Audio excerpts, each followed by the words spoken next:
when someone decides, if people decide to part ways, I think awareness of what is really going on in your brain chemically is so helpful, and knowing that it is normal. It's normal to miss the person. It's normal to want to contact them. It's normal to be crying over them. It doesn't mean you're supposed to be together. Hello and welcome to the Love Launch Podcast. This is Joey Chandler, and this is where I'm going to be talking to entrepreneurs, experts, and entertainers about what love means to them and how we can all have more of it in the world, in our lives. And I'm super excited because this is actually a relaunch. This is the first video or podcast that I'm doing on this love. I have basically the podcast went from What's Your Purpose to the Love Launch. And the reason is that I realized in doing that work that my purpose is about love. And so rather than talking about podcast or purpose in general, I'm talking about love, which is specific to me because I think it'll make it more fun and exciting for me. So I want to thank everybody who has joined me in this journey. And we're going to hop right in today. We're talking with Sarah Mack about what love means to her. Sarah, hello, welcome. How are you? Hello. Thank you for having me. I am great today. Great. I'm very excited. Perfect. Sarah is a breakup and relationship coach. She helps people move from their past and thrive in their single lives so they can attract everything that's meant for them. It sounds beautiful, and I'm sure it's a little more challenging than it sounds. And so Sarah, we'll hop right in. What does love mean to you?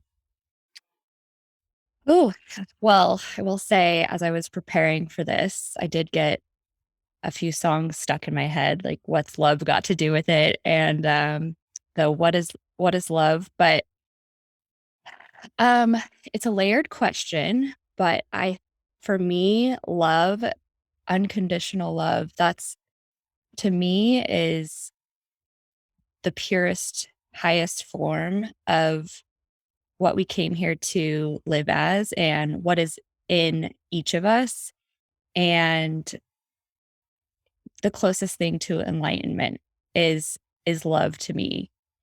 And I totally believe that what we totally misconstrue what love really is in our society. And so I think what a lot of people believe love to be is not really what love is. And it's really how we can show up in an unconditional, loving way, to love each other. That's kind of interesting you say, because you said love allows us to show up and unconditionally love each other. So one of the things that I find interesting about love is that it goes back and forth. I'm loving you and you're loving me, and we can't really experience love without that back and forthness. You don't think so? I No, I think I think our ability to love each other is based on each other loving ourselves. It's very hard. It's very hard for me to love you fully. You're not loving me back, and vice versa. Yeah. Or there's going to be a cap. It's not going to be gone completely, but there'll be a weight, or there'll be a weight on it. Yeah, I think it's a very interesting topic because I work with a lot of people going through breakups. And when you're experiencing a breakup, you usually are experiencing a loss of love. But what I like to help people is how to continue showing up with love for that person, even if it doesn't look the same as it did when you were in a relationship. And that, to me, is internal. It's an internal love that we can have within ourselves, even if it's not reciprocated. Yes, that's really interesting. The idea of powerfully breaking up as an access to love. Yeah. So I mean, people tend to, there's so much pain within breakups and separation. And I've seen, I'll just, a little bit about my stories. My dad is a divorce attorney. I saw a lot of love turn sour, and a lot of what I thought was love turn into hatred. And so that has become part of my mission, is to really figure out what why is what we're defining as love turning to hate? That does not seem like love to me. So what is love? And I've always asked that question. Um, and yeah, I think it's the unconditional love of, if you truly love someone and you decide you outgrow the relationship and you decide that, okay, it's time to part ways, it's time to move on. I know for me personally, I ask myself daily, like, okay, how can I part ways in a healthy way and still love this other person? If I love them enough, I want them to be happy. I want them to be their best selves. I want them to live their best life so that I can live mine, or else that's not love. It's coming from pain. And anything that is covered in pain, like hatred or wishing the worst for someone, that is the opposite of love. So to me, it's a practice and it's something we all have within us.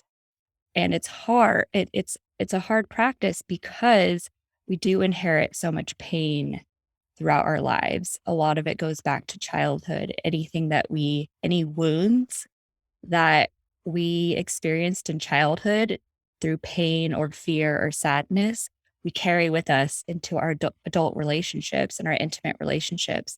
And if there's anything that triggers it, we act like a child and we get lost from what love really is. That's so interesting. Before we go on to talk about the breakups, I definitely want to talk about that. I'm curious, growing up surrounded in divorce, Mhm. I'm sure that's the conversations you must have had around in your family, just your dad talking about that. As you were growing up, and how did that inform or impact your idea of dating and marriage and love and all that kind of stuff? Because Yeah. it's just interesting. Because were your mom and dad together? Did they? Yes. So that's another part of my story, is my mom and dad broke up for 2 years when I was 5. So 5 to 7, they were going through a separation. They were planning on getting a divorce. And that's when my brain was going through its most formative time. So I inherited all that pain I saw my parents go through, and I took it on and I held it inside and for 15 years until I went through my first breakup. And then it totally opened up through my breakup experience. And so, yeah, the combination of that experience with my parents' separation, and I will say they got back together and they are better than ever. Like, I truly admire their marriage because they really worked through it. And my, yeah, I would work in my dad's office every summer break. I was, answering phones. I was around the divorce. And so my brain has associated love to equal pain. And but there's the hopeless romantic in me, a little girl that grows up watching Disney and love stories, that wants the love story, wants the happy ending. So I've there's that disconnect within that I need to make the connection of. If I want the happy ending, but I think love equals pain and that equals divorce, then um I want to fix that. I want to find where is that medium? How can I have what I want and not expect something to end in pain? Oh, that's so interesting. Mhm. We probably do several episodes on that. Yeah. We will go into that. But huge props to your parents to go through that separation and then refine each other, rediscover that love. That must have been an interesting experience for sure. Mhm. Yes. And I do talk, like, when I've gone through breakups in the past, I do talk about it with them too. And it's like that that has made our relationship stronger because they know what it takes to work through a relationship and to commit. And so I truly do admire that. Um, but I will say I have had a wall up in love in the past where it's just pure protection. Absolutely. And so let's talk about things. We all of us have gone through breakups. I'm actually going through separation right now, Mhm. and and I don't think anybody could go through love without either being, either being broken up on, being rejected or rejecting somebody. I just think that's, it's part of the game of love. And what do you see helps? So there's two questions. What do you see helps people break up powerfully? Like if someone needs to break up, because there's some relationships that do, and sometimes people don't. They hold on to it and they don't say, we need to end this. Mhm. And what do you think also helps people survive that breakup or to get through it so they can rediscover themselves and move forward? Yeah, so a relationship takes two people, and if one person's needs are not getting met and you've tried everything possible to get on the same page, then that person may have the desire to end their relationship, or maybe both people do. Every situation is different. I find that the thing that there's a lot of people sitting with this torment for months or years of questioning whether they should stay or whether they should go.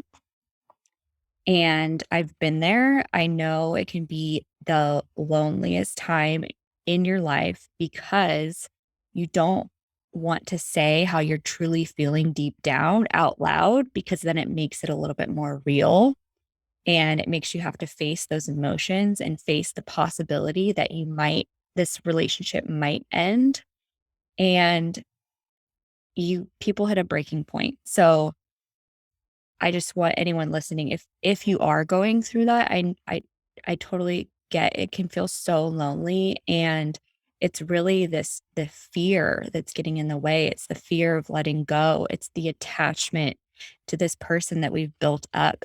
And that's why I'm so fascinated by the science of breakups and love, because our brain attaches to this person like a drug. It really is a drug in our brain, and when we detach, it's the same area that lights up as an addiction.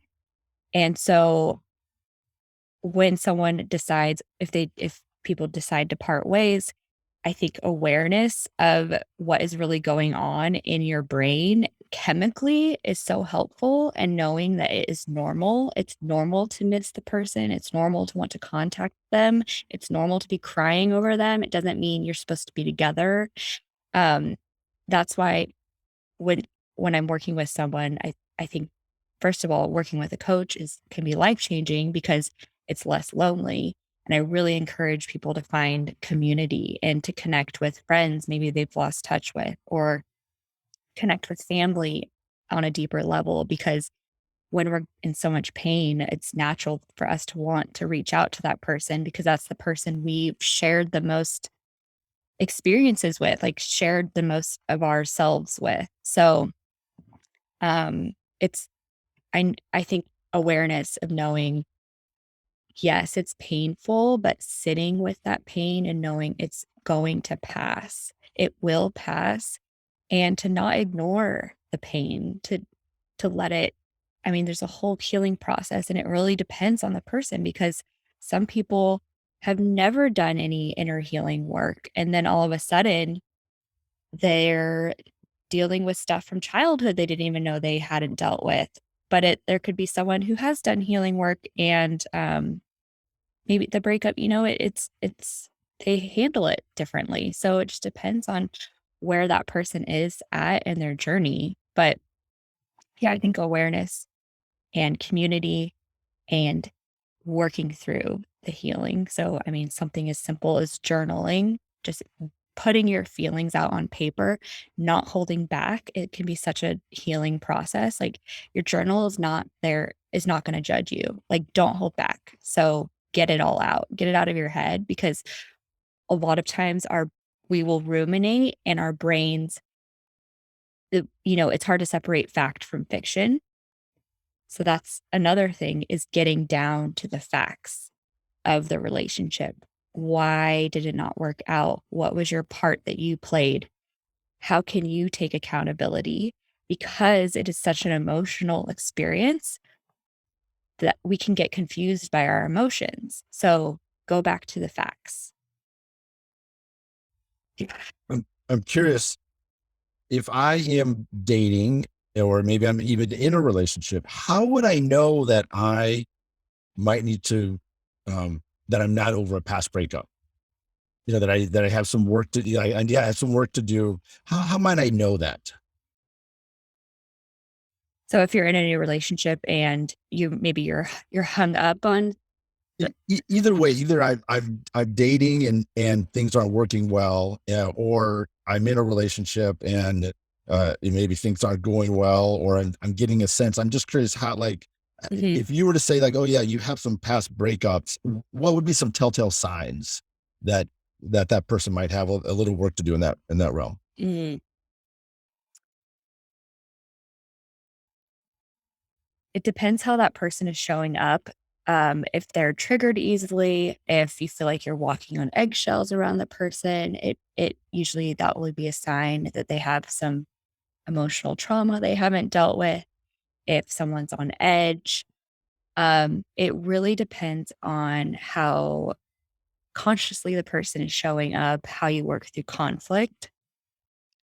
That would be a big sign that, yeah, a past breakup or trauma is still affecting someone. And that's not to say, I mean, we all carry these things with us, and it's not to say you can't work through it together. And I think the biggest thing would be, getting brutally honest with yourself, laying it all out on the table, looking at your patterns. What happened? Why were you attracted to your past relationships in the first place?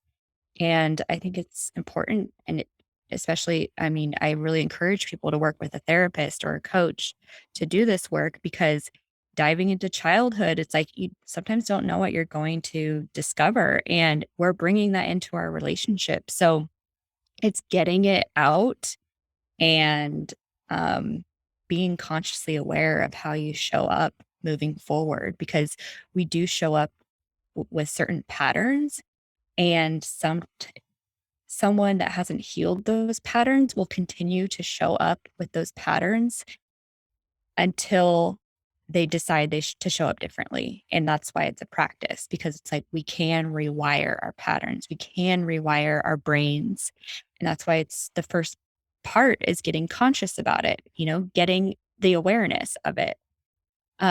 Because if you're running on autopilot, that means you're running on past patterns and trauma that you haven't brought to the light. So I like to encourage people to become the investigator of their love lives.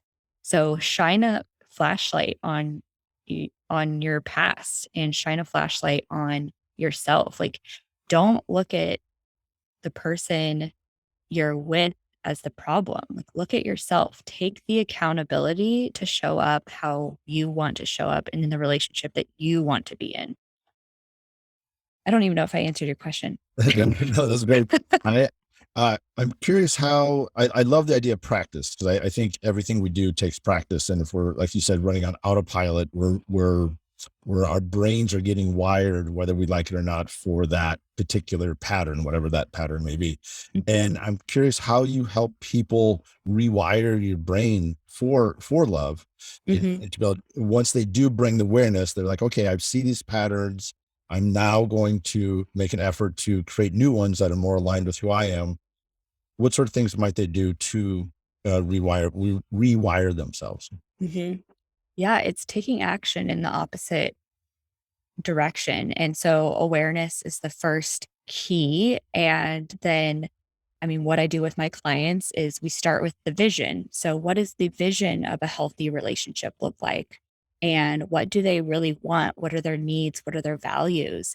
And that way, when they are in the dating world, it is clear if they have to have their vision on their wall and their deal breakers on their wall. If there's a deal breaker, they will catch it so much quicker than they used to, because we've brought the awareness to light.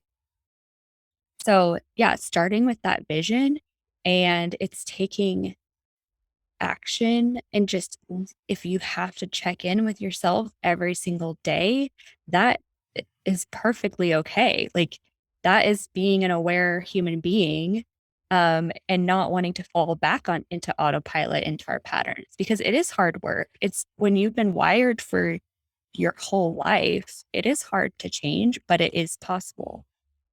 So it's doing things differently than you've done in the past. And that is like, okay, the definition of insanity is when we keep doing things the same way and we expect a different result. So it's doing the opposite of that. Yes, and it takes work because there's a lot of inertia. We have our whole lives set up, and like as you said, you have these we all have these fairy tales that we saw in movies or Disney or books or whatever Mhm, they come wherever they come from. mhm, Have those, and then oftentimes creating new relationships means a little bit going against those, and so that can be a challenge. mhm, mhm. Yeah.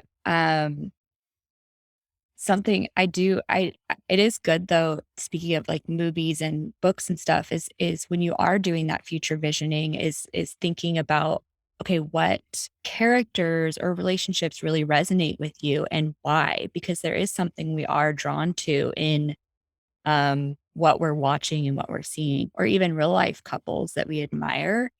Um, get down to the root of why we're drawn to them and what if you experience envy, we could be scrolling on social media and find ourselves feeling jealous or envious.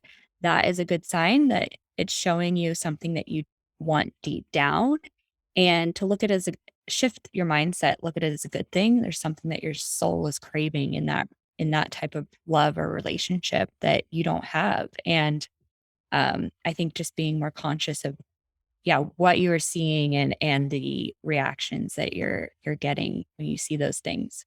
Yes, yes, and I just will say, also don't know or um, don't forget that those couples probably have their own issues too. That while Absolutely. they may think that they're perfect, um, but I'm curious. Movies. One things I want to talk about. Who are some of your favorite, or what are some of your favorite movies or characters in terms of love and romance?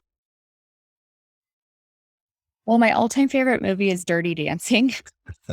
Um, maybe maybe because Baby's the underdog and, I just love dancing.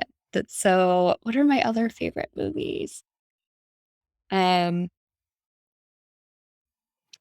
I'm definitely more of a comedy buff, but I don't know, what are some of yours? Give me I need to get my juices flowing I with I love I love romance movies around music. That seems to be a ooh, big one for me. I rewatched Stars Born, yes. which I love, and there's a movie on Netflix right now. It's called Let's Begin or Begin Again. Mhm, Keira Knightley and saw Mark, that. and I just loved it. I was I really do love. I think there's something very powerful around music. Yeah, Yeah, music and purpose, I think, are very related because they're about discovering your voice. yeah, And so the idea of love and romance and music all kind of combined together. I really like those. yeah, I think that's probably why I love Dirty Dancing because it's not a musical, but it has I love the soundtrack. And yeah, I think just dancing and love in general. The other ones, I feel like I'm having a brain. It's one of those things I ask a lot of people. Everyone know has their stories, but like when asked about it, we tend to go into it. And I think sometimes we're a little bit embarrassed to say it. Like this is what it is. Yeah. So one okay, He's Just Not That Into You. Have you seen that? Yeah, yeah. That one I love because it's so much more realistic. Um, yeah, it's like, I don't know, I think that was a big wake up call movie in the dating world of accepting that, oh, it's okay if someone's not into me, or it's okay if this isn't my person, like let it go, move on. I did so that is one I reference a lot. Yeah, I mean, it's based on a book, right? And that's a Yeah. whole. And they wrote a breakup book. It's called A Breakup because it's broken. Oh, And I think it's the writers of Sex and the City, pretty sure. yes. Yeah. Oh, that's great. Well, awesome. Well, thank you. Before we wrap up, any last words of advice for people? Well, I work a lot with single people, and it can be anywhere on the spectrum of going through a breakup and getting ready to call in a partner if they want a partnership. And my whole message is to learn to take advantage of your single time because it is such a gift. It is, I think, such a valuable time to get to know yourself, do all the work we just talked about while you're single. And I promise you, the relationships that you attract are going to be infinitely better if you do the work while you're single and get ready for that relationship that you want. Um, that's yeah. And I do have a singles group that to help each other during that time as well. So if anyone is having a hard time or feels lonely, that it's a community that I'm building. So would love to have anyone join. That's great. And how can people get in touch with you? I'm most active on Instagram and my handle is love.sarahmac. So SARAHMAC. And yeah, you can send me a DM. And yeah, that's where I'm most active. Oh, that's great. Well, thank you very much. Appreciate it. I'm sure, yeah, the idea of getting powerfully, be able to deal with breakups powerfully, I think would free a lot of people up for love. I'm sure it Hmm. would be for me. It's been I will say, going through my divorce, it's really opened my eyes in terms of what I want for the next time. There's things that I'm learning going through this process that I never would have learned, Hmm. staying in the relationship, kind of not unlike your parents on that. So I really want to thank you for bringing that point up. That's a very powerful thing. And thanks for the work that you're doing. Thank you. Thanks for yeah, thank you for your work. This is such an important conversations that need to be had. Awesome. Thank you. And for everyone, please like and follow and share and do everything you can to stay in touch. This is the Love Launch podcast, and we're going to be talking, as I said, with experts and entrepreneurs and entertainers about what love means to them and how we can all have more of it. And please share this with anyone that you want, because I say, when two people can come together, that is a triumph of the human spirit. And I want to do my part in helping make that happen. So I will see you next time on the Love Launch.